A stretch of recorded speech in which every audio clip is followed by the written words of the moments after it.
Okay, these are the bracket which we when we install the machine, then we put that in hand, and there is the number which was written on them. 5 number, 6 number is this type, and there is a 5 number also on the machine. So these bolt, loosen this one, bring out, and 5 number and 5 number.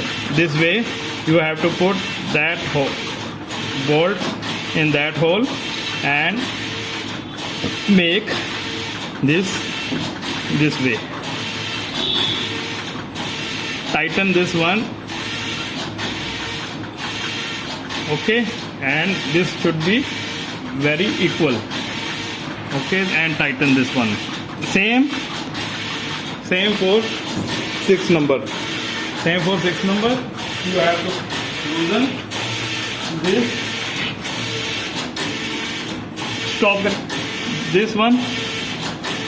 Loose this one and put this in the hole and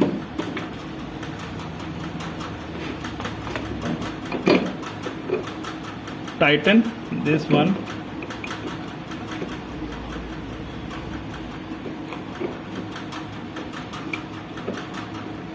This way. Okay, stop.